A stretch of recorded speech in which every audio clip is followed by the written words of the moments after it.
Well, let's see. When we moved, we lived in Lakeview. I think we probably talked about Lakeview, and we were expecting little Patty. We had her though before we moved over to Orem. We decided by then we had 5 children. Is that right? 5 or 6.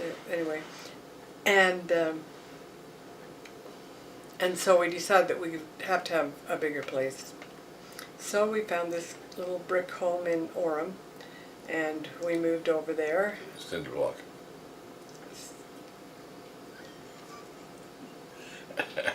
It was made of cinder block. I thought that was brick. No.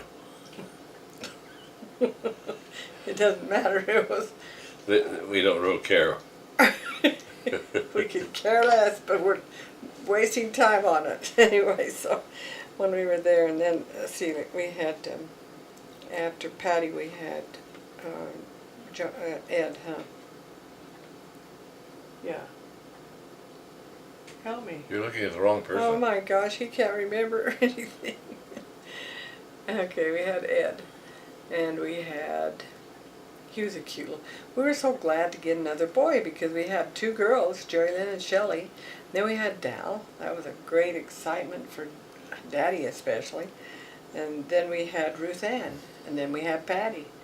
So we were really glad to get Ed. He was a little blonde-haired kid where Dal had been just dark, thick hair, and Ed had hardly any hair, but he came in really blonde. Then after Ed, we had Pamela, and we're talking about while we were living there in Orem. We had Pamela, Amy, and Jolene. Because Jolene was a baby when we moved. Yep. And so, and in that house we had a lot of wonderful stories. One of the most, one that stands out in our minds and we think about a lot is, remember that Dad had been bishop in Salt Lake City, and he moved down to go to school at BYU. And when we moved over to this house and kept on having all those wonderful babies, it was pretty hard for him to go to school, and then he was called again to be bishop. But the thing about that, and you tell me the things I leave out, because the thing about that is that when he was called to be bishop, it was shocking to him, I'm sure it was to me, but our former bishop that he was to take the place of was really mad. He was so upset to think that Darrell was going to take his place. We won't be mentioning any names.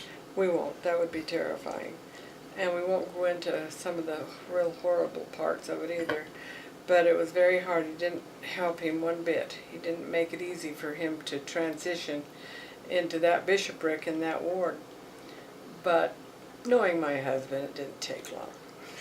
People loved him, and he did a really good job as bishop. Anything else you want to add to that part? Mm-mm. Okay, there's a lots to add, but we won't. Maybe we don't want it on tape. Anyway, one time while we were living there, we had a fairly decent sized backyard and big old tree back there, and that Dow was such an adventuresome little soul, and he got up there and he decided that he was going to fake hanging himself. And he put this rope around his neck, put it up there. He was on the branch and he let go. And he was just struggling. He says he actually felt that horrible, horrible feeling and knew he was going to die. He couldn't yell, he couldn't do anything. But I was out. Keep on going. I was out hanging clothes on the line. And I happened to look over there. I ran over and I called him a little, and I won't tell you what I said. It's good not to. And anyway, I grabbed him and got him down and, got him. If she hadn't been there, he'd been dead. Yeah, I really would. Just like other people have had to go through it. I've been so grateful for whoever helps us from up there. Our angels. But anyway, so he tells that story a lot.